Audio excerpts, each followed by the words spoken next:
Welcome to That's Good Sports. I am Brandon. We will have real Colin Kaepernick and Antonio Brown news in the same week. Perna.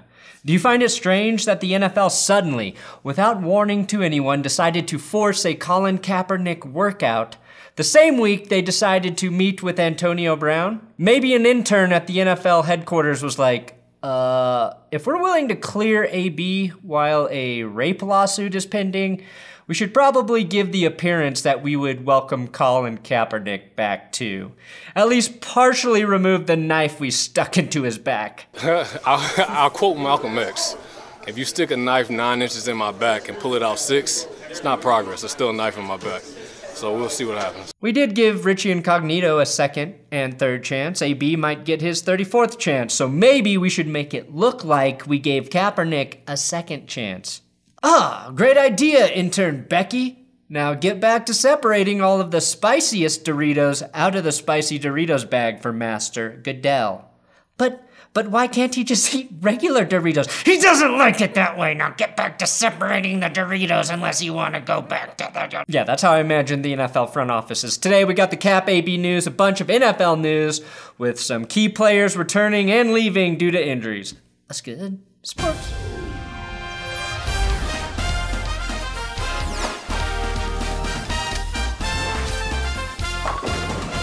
Please, once I get 1 million subscribers, I'll stop telling you to subscribe to this YouTube channel. Today's episode sponsored by Manscaped. I love every product Manscaped.com has, especially the Lawnmower 2.0 for safe pube trimming. But I also love their replenishment plans. I just received my replacement head for the Lawnmower 2.0 on my doorstep. Use my promo code GOODSPORTS when you sign up for your replenishment plan, and you will get free gifts with your deliveries. This month, I got an exclusive plow razor. Just know, with the replenishment plans, you always get the best deals Manscaped has to offer price-wise. You can cancel anytime, and you choose the frequency of your delivery. They've made it incredibly easy. All you have to do is sit back and wait for your Manscaped products to arrive. And starting this month, Manscaped will be in Target. Scream promo code GOODSPORTS every time you go into Target, and nothing will happen, but it'll be funny.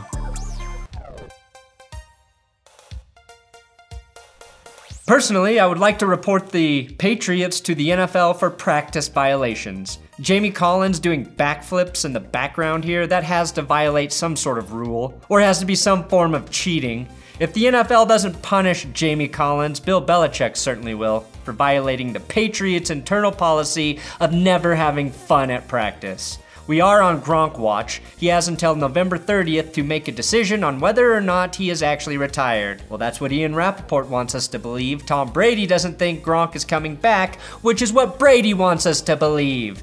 At least when Rappaport feeds us falsehoods, it's unintentional. Never trust that Tom Brady. Now first it was the Saints playing with Tariq Cohen because of his height.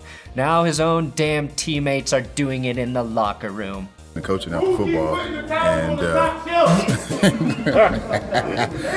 he's a great coach. It's a cruel world for us short men.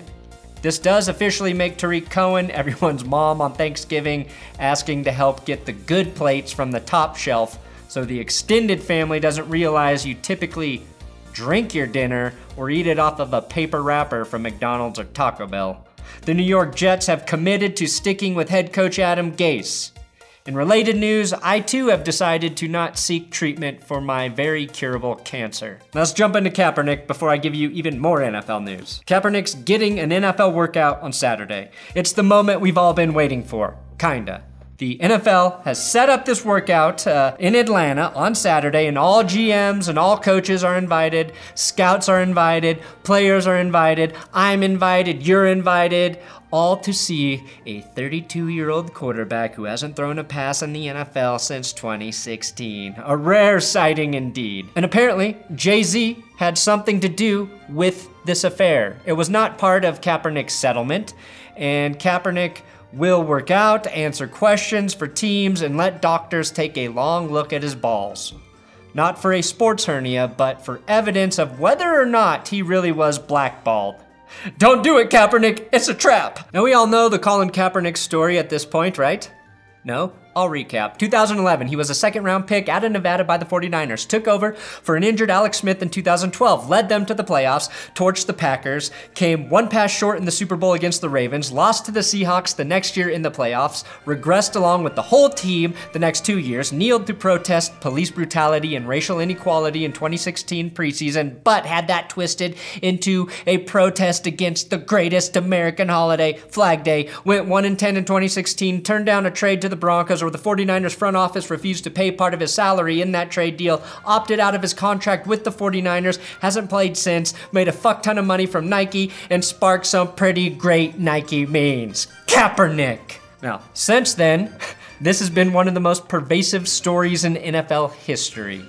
One side thinks the NFL is blackballing Kaepernick, the other side thinks he's just not good enough or isn't worth the distraction. Every time a team has a bad quarterback situation, you will get 500 people chiming in that they should sign Colin Kaepernick now. So hopefully this can put that whole saga to bed. But I'm more confident of the people coming to a consensus on who shot JFK, the authenticity of the moon landing, and whether or not Richard Gere had a gerbil renting space in his anus.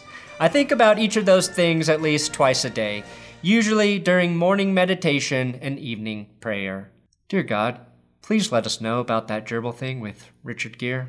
It is just one of those things I just want to know the truth for. And like a random NFL drug test, this workout for Kaepernick caught everyone by surprise. NFL team executives had no idea this was in the works. Colin Kaepernick had no idea. And according to Mike Silver, the NFL gave him 2 hours to accept or reject this bizarre event, with the date, time, and place all being non-negotiable. It's almost like the NFL didn't want to give the guy who filed and settled the lawsuit against them a fair chance to be employed by them again. It's almost like that. Mike Silver also stated that Kaepernick still really wants this opportunity and that he wakes up at 4:30 a.m. and works out 5 days a week, which I think already proves Kaepernick's decision-making skills are not fit for an NFL QB. Who the fuck wakes up at 4:30 a.m. when you're unemployed? Dude, you could work out like at 2 p.m. like I always tell myself I'm going to do. I know you ain't got shit to do in the afternoon, Colin. Maybe cash a few Nike checks and explore your sexuality with free-spirited women, which probably too is a workout. Now the league scheduled the workout on Saturday, the day before almost every team has a game and the day most NFL scouts are at college games scouting players who are not 32. Unless of course it's a BYU game. Now, according to Mike Kliss, the Broncos will be sending a scout to Atlanta to watch the workout.